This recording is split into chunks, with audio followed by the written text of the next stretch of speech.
यदि लोगों के बुद्ध बनने के बाद और उनकी बुद्धि का विकास होने के बाद यदि वो पेरियार के सवाल पूछने लग गए, वो तो पूछेंगे, तो तब क्या होगा? पूछेंगे। सभी को जय भीम नवोदय साथियों, मैं प्रशांत बोध।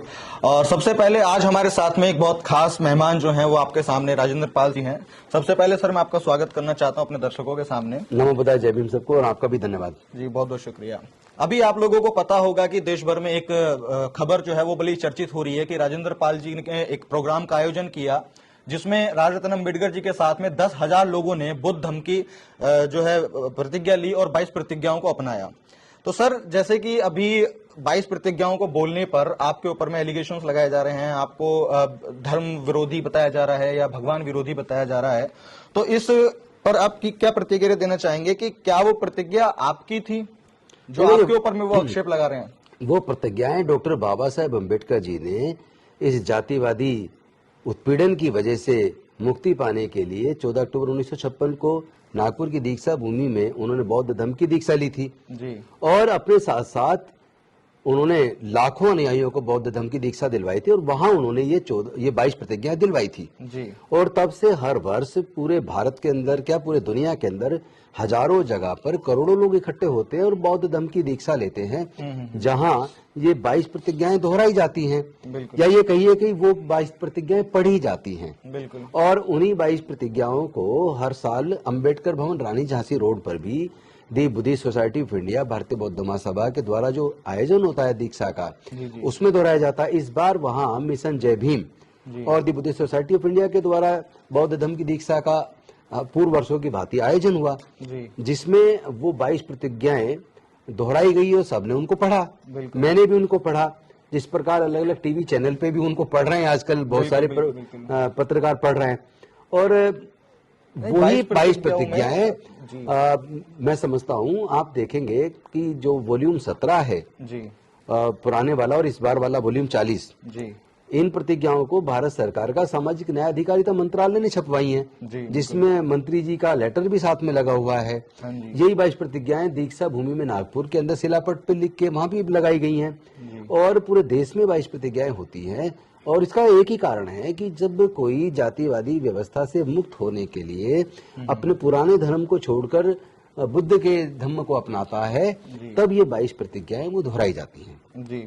तो जो 22 प्रतिज्ञाओं का आरोप आपके ऊपर में लगाया जा रहा है, जबकि आपने वो 22 प्रतिज्ञाएं पढ़ी भी नहीं, उसमें एक बड़ा मुद्दा जो उठाया जा रहा है लोगों को आपके खिलाफ करने के लिए कि आपने भगवान का अपमान किया है, ब्रह्मा विष्णु महेश गणेश गणपति, आपने इनका अपमान किया है उन 22 प्रतिज्ञाओं को बोलकर। जबकि ये प्रतिज्ञाएं, जैसा कि आपने बताया कि हर साल जो है बोलती हैं, और अभी तो 10,000 लोग थे, बाबा साहब ने 5 लाख लोगों के साथ में इस चीज को बोला था, तो आपके ऊपर आरोप क्यों लगाए जा रहे हैं इन चीजों? नहीं, ये एक्चुअली इसी तरह की प्रतिज्ञाएं नागपुर की दीक्षा भूमि में भी दोहराई गई है। वहां पे नितिन गडकरी केंद्रीय मंत्री के तौर पर और रामदास अठावले केंद्रीय मंत्री के तौर पर शामिल हुए हैं जी। तो ये कहना कि भाई ये कोई अपमान किया, ये गलत है। हम सभी धर्मों का और उनकी आस्थाओं का आदर करते हैं, हमने किसी का कोई अपमान नहीं किया। हम संविधान और कानून को मानने वाले लोग हैं, बेहद शांति प्रिय लोग। वैसे भी तथागत बुद्ध का धर्म शांति और मानवता का धर्म है, जहाँ समता, स्वतंत्रता, बंधुता, न्याय, करुणा, मैत्री और प्रज्ञाशील उस पर आधारित है। लेकिन ये इसलिए बनाया जा रहा है मुद्दा क्योंकि गुजरात के अंदर चुनाव है। हाँ जी। और बीजेपी ने और माननीय प्रधानमंत्री जी ने चुनाव से पहले उन्होंने बहुत सारे वायदे किए थे, लेकिन उनके सारे वायदे विफल हो गए जी। और वो बिल्कुल फेल प्रधानमंत्री साबित हुए। पूरे देश के लोग उनको नकार रहे हैं। तो इस बात से दुखी होकर उनको चुनाव, चूंकि गुजरात में चुनाव हार रहे हैं, इसलिए उन्होंने इसको एक मुद्दा बनाया था कि वो धर्म का कार्ड खेलकर और गुजरात में फिर से जीत सके, क्योंकि वर्षों के बाद उनकी वहां हार सुनिश्चित है जी। तो वो अपना मुद्दा बना रहे हैं, लेकिन मैं समझता हूँ देश के लोग इस बात को बेहतर समझेंगे और अच्छे बुरे का ध्यान रखेंगे, और किसी भी सूरत में हम बीजेपी को तो जीतने नहीं देंगे। बिल्कुल। अभी कुछ जो हमारे बहुजन समाज के कुछ लोग हैं जो समाज सुधारक हैं या फिर जो सामाजिक कार्य करते हैं, उन लोगों का ये भी कहना है कि बीजेपी को सबसे बड़ा जो डर है या जो हिंदुत्व का जो डर दिखाने में लगे हुए हैं, ये इसलिए दिखा रहे हैं क्योंकि जो इस देश का SC ST OBC और माइनॉरिटी समाज के लोग हैं, आप उनको बुद्धिस्ट बना रहे हो, आप उनको बौद्ध बना रहे हो। तो जो जब ये हिंदू का कार्ड खेलते हैं, धर्म का कार्ड खेलते हैं, तो असल में जो लड़ाई लड़ने वाले लोग होते हैं वो हमारे ही लोग होते हैं, SC ST OBC को ही मैदान में उतारते हैं। लेकिन आप उनकी जो सेना है, आप उस सेना को बुद्धिस्ट बना रहे हो। एक्चुअली क्या है, जो आदमी जाति से प्रताड़ित है, उत्पीड़ित है, जी। दुखी है, वो उस व्यवस्था से बाहर निकलेगा। बिल्कुल। भाजपा जितनी मर्जी ताकत लगा ले, हम्म। या ऐसी जो नकारात्मक ताकतें देश में आतंक पैदा कर रही हैं, जी। धर्म और जाति के नाम पे उन्माद पैदा कर रही है, नफरत के भाषण देते हैं जिनके सांसद और मंत्री, जी। जिनका एक एमएलए कल उत्तराखंड के अंदर एक ऐसा बयान दे रहा है अपने ही देवी देवताओं के बारे में जिसको मैं नहीं दोहरा पाऊंगा, वो बहुत ही शर्मनाक है और बहुत ही आहत, एक्चुअल में उससे आहत होने वाली बात है। तो ये लोग बहुत टेरर क्रिएट कर रहे हैं। एग्जैक्टली। ये बेसिकली आतंकवादी है, ये देशद्रोही है, जी। इन्हें अच्छा, देश से प्यार नहीं है। अच्छा, भारत की आजादी में भी इनका कोई रोल नहीं रहा है। बिल्कुल बिल्कुल। और इसी चीज से रिलेटेड एक चीज और है। अच्छा, पहले मैं आपसे पूछता हूँ, आप डॉक्टर अंबेडकर जी के अनुयायी हैं या उनके भक्त हैं? मैं उनका कट्टर, उनके सिद्धांतों पर चलने वाला सिपाही हूँ। सिपाही हैं आप? तो मुझे एक बार आप इन शॉर्ट में अनुयायी और भक्त में फर्क बता सकते हैं? देखिए, बाबा साहब भक्त होते हैं, भक्त शब्द बेसिकली लगता है जैसे अंधे हैं जी, जो मतलब आंख मीच के चलते हैं।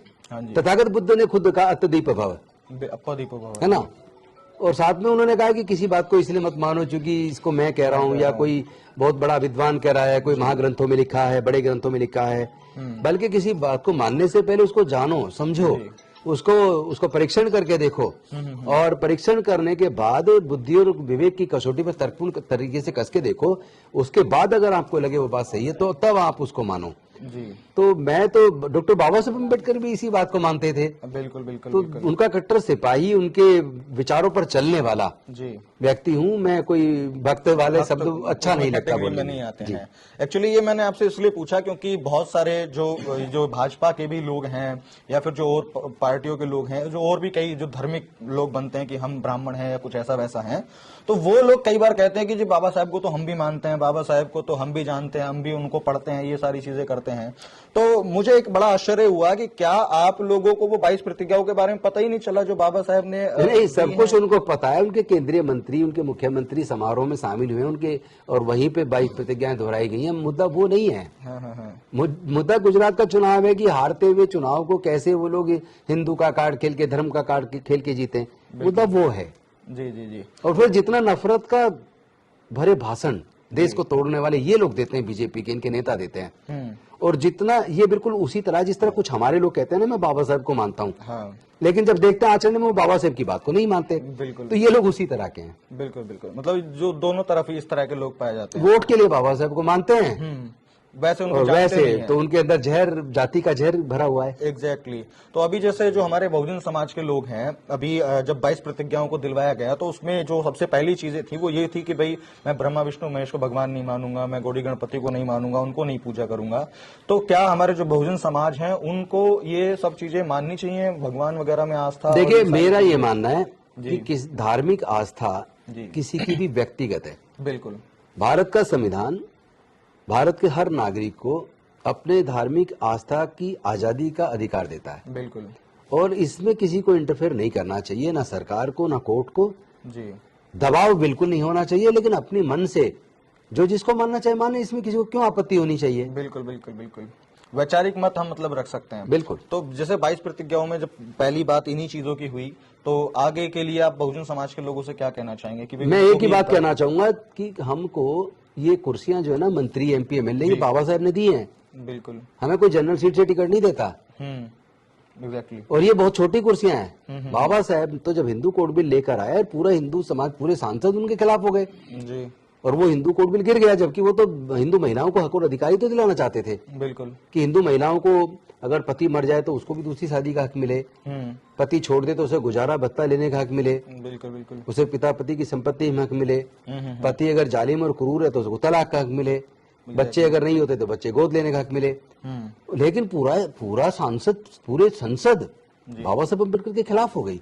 और बाबा साहब अम्बेडकर ने त्यागपत्र देना ज्यादा पसंद किया। तो मैं आज महसूस करता हूं कि जिस तरह की गौरव की अनुभूति डॉक्टर बाबा साहब अम्बेडकर को उस वक्त हुई होगी, मुझे बिल्कुल एहसास हो रहा है कि मुझे उसी तरह की गौरव की अनुभूति हो रही है कि मेरे समाज के लोगों पे जुल्म चलता रहे, मूंछ रखने पे हत्या होती रहे, और घोड़ी खरीदने पर हत्या होती रहे, मंदिर में घुसने पर हत्या होती रहे, गाड़ा छूने पर हत्या होती रहे, भगवान की मूर्ति छूने पर हत्या होती रहे, तो ऐसे में, और बहन बेटियों की इज्जत टूट के उनकी हत्या होती रहे, ऐसे में मंत्री बने रह के चुप्पी साध लेना, बिल्कुल, या फिर अपने धम्म को, जो तथागत बुद्ध का धम्म जो डॉक्टर बाबा साहब अम्बेडकर ने हमें दिया, जी जो मानवता और शांति का संदेश दुनिया को देता है, जी जी जिसको आचरण में उतारकर पूरी दुनिया में तरक्की हुई है, पूरी दुनिया आगे बढ़ी है, बुद्ध का धम्म पूरी दुनिया ने अपनाया, बिल्कुल, और भारत से एक साजिश के तहत खत्म किया।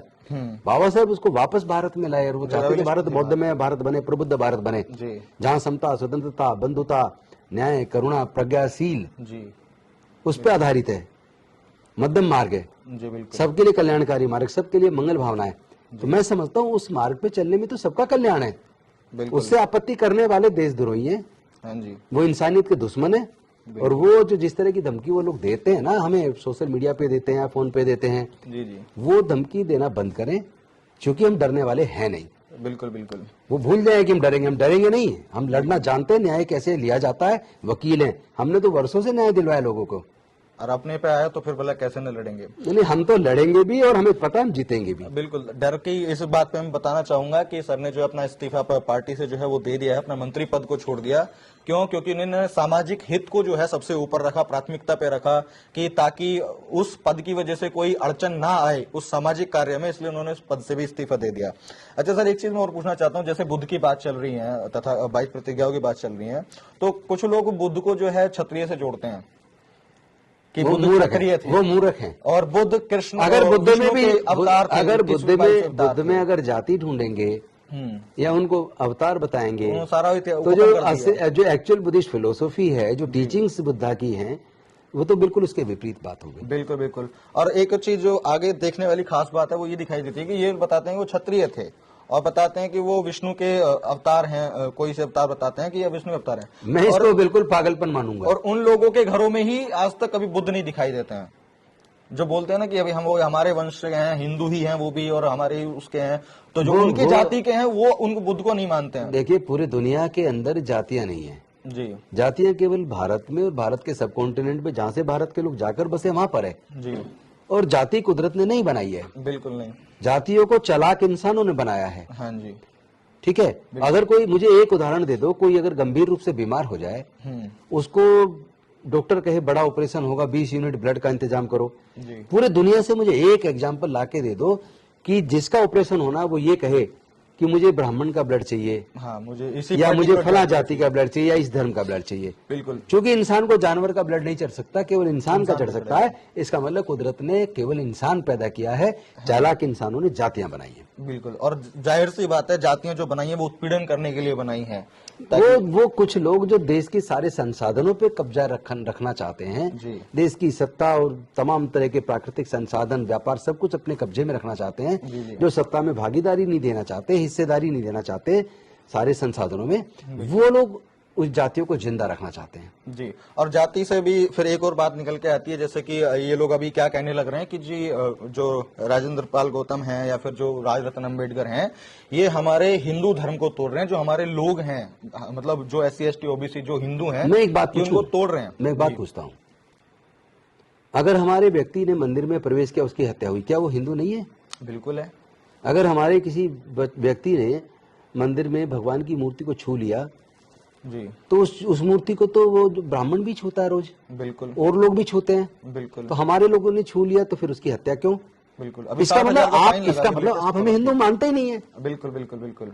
तो ये सवाल अपने आप में बेईमानी है, और इसी कि हम उनके लोगों को तोड़ रहे हैं। इसी चीज में हम तो अपने लोगों को, अपने बुजुर्गों की सांस्कृतिक विरासत में घर वापसी करवा रहे हैं। जी, जो दे के गए हैं उसके बारे में बता रहे हैं, जागरूक कर रहे हैं। बाबा साहब खुद कह के गए जी, कि समाज के लोगों को बौद्ध में बनना, बौद्ध में भारत का निर्माण में आगे आना चाहिए। न्याय का और समता, करुणा, मैत्री, प्रज्ञाशील का जो धम्म है, मानवता का जो धम्म है, वो बुद्ध का धम्म है, और उसमें आना चाहिए। बिल्कुल। और भारत से बना और पूरी दुनिया में गया, पूरी दुनिया ने स्वीकार किया। तो एग्जैक्टली। ये तो सारे सवाल उनके बेईमानी है, क्योंकि उनका तो चरित्र ही बेईमानी से भरा हुआ है। हाँ, तो उनकी एक बेईमानी मेरे को यहाँ पे भी दिखाई देती है कि जब जो कास्टिज्म इन्होंने बनाया, उसमें जो एक प्रताड़ित समाज था, SC ST OBC जो माइनॉरिटी के लोग हैं, तो जब बाबा साहब ने उनको लेवल अप करने के लिए उनको रिजर्वेशन दिया, तो हमने देखा है कि देश भर में जो है बीजेपी कह लो या फिर जो और भी कुछ लोग हैं वो रिजर्वेशन का विरोध करते हैं।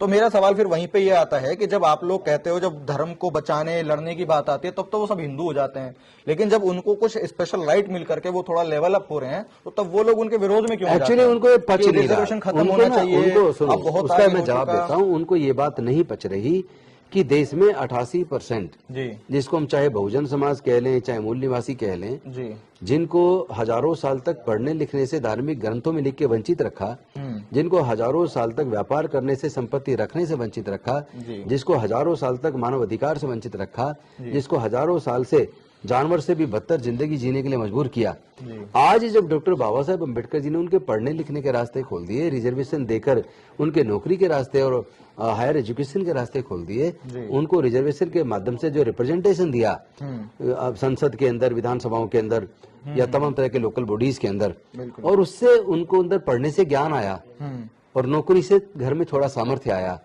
और सत्ता में आने से थोड़ी ताकत आई। तो ये बात उनको डाइजेस्ट नहीं हो रही है कि जो हजारों साल तक हमारा गुलाम था, कभी जुल्म के खिलाफ नहीं बोलता था, आज वो बोलने लगा है। बिल्कुल। आज वो जुल्म के खिलाफ भी बोलता है और न्यूनतम मजदूरी मांगता है। बिल्कुल। तो वो उनको डाइजेस्ट नहीं हो रहा है। और दूसरा, उनके सामने एक सवाल खड़ा हो गया है कि उनके जो बड़े जमींदार हैं, उनके खेतों में और उनके फैक्ट्रियों में मजदूर, सस्ते मजदूर जो फ्री में मिल जाया करते थे, 16-16 घंटे काम करते थे, केवल उनको अनाज मिल गया, थोड़ा बचा हुआ खाना। बिल्कुल बिल्कुल। और आज वो न्यूनतम मजदूरी मांगते, तो ये बात उनको डाइजेस्ट नहीं हो रही है, इसलिए वो बहुत ज्यादा परेशान है। यहाँ तक कि वो रादर वो बौखला गए, पागलपन की हद तक पहुंच गए, इसलिए इस तरह की घटनाएं पिछले दिनों में ज्यादा बढ़ गई हैं। बिल्कुल बिल्कुल। और इस बात में मैं एक ही बात आप लोगों से कहना चाहूंगा, या फिर उन लोगों से जो स्पेशली रिजर्वेशन के विरोध में होते हैं और एक तरफ उनको जो SC ST OBC उनको अपना भाई भी बताते हैं, तो सबसे बड़ा सवाल तो यहीं पे खड़ा होता है कि जब वो आपके भाई हैं, आपके घर का कोई एक सदस्य कमजोर है, तो आप उसको स्पेशल सर्विस देकर के अगर वो आगे बढ़ रहा है तो आप उसके हकों का विरोध क्यों कर रहे हैं? और जबकि अगर परसेंटेज वाइज देखें, आप डाटा बेस देखें, तो उसमें आज भी समाज बहुत ज्यादा संख्या में दबा हुआ ही है। कुछ ही लोग जो है थोड़ा उभर करके आए हैं, आप किसी भी फील्ड में जो है वो देख सकते हैं। अच्छा सर, लास्ट में मैं एक चीज और आपसे पूछना चाहूंगा कि अभी जैसे बाबा साहब की 22 प्रतिज्ञाएं जब लोगों ने ली, धर्म परिवर्तन किया और अम्बेडकरवाद की क्रांति थोड़ी फैली, तो आज इतनी बौखलाहट है। यदि लोगों के बुद्ध बनने के बाद और उनकी बुद्धि का विकास होने के बाद यदि वो पेरियार के सवाल पूछने लग गए, वो तो पूछेंगे, तो तब क्या होगा? पूछने लगने, पूछेंगे, लोगों ने शुरू कर दिया है पूछना। हाँ। और अभी तो इस साल अक्टूबर के अंदर लगभग 1.5 लाख लोग अभी तक देश के अलग अलग हिस्सों में बौद्ध बने जी। लेकिन एक साल के अंदर मुझे लगता है कम से कम 20 लाख लोग जी अपने बुजुर्गों की सांस्कृतिक विरासत में आएंगे। हाँ जी, हाँ जी। और 5 साल के अंदर जो हमने लक्ष्य रखा था 10 करोड़ लोगों का, जी, अब मुझे लगने लगा कि वो उससे भी ऊपर जाएगा। वो लक्ष्य छोटा ले लिया आपने जी, उससे ऊपर जाएगा वो। बिल्कुल, क्योंकि क्रांति बढ़ती जा रही है, लोग चीजों को समझते जा रहे हैं, पढ़ते जा रहे हैं। क्योंकि एजुकेशन जब हम लेते हैं, एजुकेशन लेने के बाद में बहुत समाज में निकलते हैं, जब बहुत सारी चीजों का कंक्लूजन निकाल करके हम एक थॉट निकालते हैं, तो वहां पे रियलिटी और प्रैक्टिकलिटी समझ में आती है कि जैसा सर ने बताया, अभी एक एग्जाम्पल दिया कि जाति वाति जो है ना, ये सब दिमाग का भ्रम है और जो कुछ लोगों ने बनाया है। जब शरीर की बात आती है, ब्लड लेने की बात आती है, तो वहां पे कोई नहीं कहता, ना कोई जातिवाद दिखाता है, ना कुछ करता है। तो बस एक यही चीजें हैं। और जैसा कि सर ने बताया कि बुद्धिज्म, बौद्ध में जो है वो भारत बनेगा, तो जाहिर सी बात है बहुजन समाज जैसे जैसे पढ़ रहा है, आगे बढ़ रहा है, बुद्ध को जान रहा है, अम्बेडकर को, डॉक्टर अम्बेडकर को पढ़ रहा है, पेरियार जी को पढ़ रहा है, और भी तमाम तरह की चीजें पढ़ रहे हैं। तो अब जो है बहुत जल्द ये देश बौद्ध में भारत बनेगा, जो बुद्ध की विरासत है उनको देखेगा, समझेगा, परखेगा। अच्छा सर, एक लास्ट सवाल और है, वो लोगों के लिए है जो हमारे SC ST OBC समाज के लोग हैं, कि अगर वो इन सब चीजों को, ढोंग पाखंड अंधविश्वास को छोड़ देते हैं, तो क्या उनका कोई नुकसान तो नहीं होगा? उनको जबरदस्त, सबसे बड़ा डर यही होता है, उनको जबरदस्त फायदा होगा। हाँ। देखिए, बुद्ध के धर्म में हर प्रकार के नशे से दूर रहने की बात है जी। तो जो नशे में पैसा कमाते थे वो पैसा बचेगा, बिल्कुल। और जो पाखंडवाद में वो पैसा कमाते थे उनसे पैसा बचेगा, बिल्कुल। वो पैसा फिर बच्चों की पढ़ाई पे लगेगा, बच्चे के अच्छे खान पान पे लगेगा, और बुराई से दूर होंगे, मन से भी पवित्र होंगे, बिल्कुल, शरीर से भी पवित्र होंगे, बीमारियां भी कम होंगी। बिल्कुल। तो इसमें तो सारा फायदा ही फायदा है। नहीं, ये तो फायदा हो गया, क्या कुछ नुकसान तो नहीं नुकसान होगा? नुकसान क्या तो पता दूर से दूर हो जाए, तक कोई नुकसान नहीं। कोई चमत्कार कर दें, वो बुरा मान जाएंगे। देखिए, मैंने छोड़ा तो मैं तो उसके बाद लगातार तरक्की के रास्ते पे बढ़ रहा हूँ जी। मतलब आपको कोई नुकसान नहीं हुआ? मुझे फायदे ही हो रहे हैं जी। नुकसान दूर से दूर तक कोई नुकसान नहीं है जी, अगर वो लोग अपनाते हैं जो अब देख रहे हैं वीडियो को, और वो अब तक किसी भी ढोंग पाखंड अंधविश्वास, देखिए, रीतियों जब में तक फंसे हम इन रहते चीजों हैं। में पड़े थे तब तक हमारा ना मानसिक विकास ठीक से हुआ था, ना दूसरे प्रकार का विकास हुआ था। बिल्कुल। लेकिन अब से 25-30 साल पहले जब हम बुद्ध के बारे में पढ़ा, जाना और बहुत भिक्षुओं के प्रवचन सुने, जी और उसके बाद हमने बुद्ध के धम्म को अपने आचरण में उतारा, जी उसके बाद देखो हम पढ़ाई के क्षेत्र में भी बहुत अच्छे निकल गए। जी पूरे स्कूल के हम टॉपर, 3 लोग हम मेरे घर पे पढ़ते थे, तीनों टॉपर थे अपने स्कूल में। और कॉलेज से पढ़ के वकालत शुरू की तो 99% केस जीतने का रिकॉर्ड रहा। और फिर केस जब हम एमएलए का चुनाव लड़े जी। तो परसेंटेज ऑफ वोट में हम टॉप पे हैं दिल्ली के अंदर। जी, जी। और जबकि मेरी विधानसभा में अंतिम दिन पूरे दिन अमित शाह जी ने लगाया, गृह मंत्री जी ने, उसके बावजूद पिछली बार से भी अधिक वोट से मैं जीता। ठीक है। और फिर मंत्री के तौर पे अच्छी योजना, जय भीम मुख्यमंत्री प्रतिभा विकास योजना हो, चाहे सीवर से संबंधित जो सफाई की मशीनों का मालिक बनाया समाज को, वो हो, या विदेश में पढ़ने भेजने की योजना हो, एक के बाद एक हमको अच्छा काम करने का मौका मिला। तो मैं समझता हूं कि उस कुरीतियों से बाहर निकलने के बाद हमारी तरक्की हुई, और हमें तो आज तक कोई नुकसान हुआ नहीं है। मैं तो बल्कि ऐसे लोग जो पाखंडवाद की बात करते हैं उनसे कहता हूँ कोई वहीं से बैठे बैठे कोई वो मेरे को वो दे दें, शराब दे दें और मुझे भस्म कर दें। शोर मचा क्यों रहे, भस्म कर दो ना मुझे। क्योंकि आज देश में जो सबसे जो बड़ा एक हवा बना हुआ है ना, वो बना हुआ है बाबाओं का। वो हर एक तरीके के, तुमको अमीर होना है तो तुम काला धागा यहाँ बांध दो, अपना कर्जा उतारना है तो अपना ये कर दो, बच्चे पास नहीं हो रहे तो बेल पत्थर के वो लगा दो। ये सब थर्ड क्लास नकली बातें जी, दकियानूसी अंधविश्वास की बातें, पाखंडवाद की बातें, ऐसी बातों में हमारा कोई भरोसा नहीं है। और अगर ऐसा होता, जी अगर ये बाबा जो धर्मगुरु बने बैठे हैं, जी, अगर इनके अंदर ऐसी कोई शक्ति होती तो पाकिस्तान से लड़ने की जरूरत नहीं है, आतंकवादियों से लड़ने की जरूरत है। यहीं से मंत्र फूको और पाकिस्तान तुम्हारा। हमारे सैनिक शहीद ना हो। बिल्कुल, सैनिक भी बचेंगे, देश भी बचेगा, देश का वो पैसा जो इतना सारा वहां खर्च हो रहा है वो बचेगा, तो देश की तरक्की में काम आएगा। बिल्कुल बिल्कुल। तो चलिए, आपने काफी सारी बातें सुनी होंगी, और आपको कौन कौन सी बातें अच्छी लगी, क्या क्या समझ में आया, आप कमेंट करके जरूर बता सकते हैं। और जो बात सर ने बताई ना कि भाई तरक्की, उन सबको छोड़ने के बाद में तरक्की होती है, वो तरक्की इसलिए होती है कि जब आप दुनिया भर के जो थॉट हैं, जो पाखंड अंधविश्वास हैं, जो बाबाओं की बातें, जब उनको आपको छोड़ देते हो तो आपके पास टाइम बहुत रहता है अपने बारे में पढ़ने के लिए, कुछ नया जानने के लिए, पुराने में नहीं उलझना, कुछ नया जानने के लिए आपके पास टाइम होता है, अपने बारे में सोचने के लिए, परिवार के बारे में सोचने टाइम होता है। तो उसमें क्या होता है कि आप आगे आगे धीरे धीरे बढ़ते चले जाते हैं। तो अब मैं ये निर्णय आप ही के ऊपर छोड़ता हूं कि भाई आपको अपने जीवन में सफल होने के लिए क्या क्या चीजें करनी है, क्या नहीं करनी है। तो सर बहुत बहुत शुक्रिया हमको समय देने के लिए। नमो बुद्धाय, जय भीम। नमो बुद्धाय, जय भीम, जय भारत।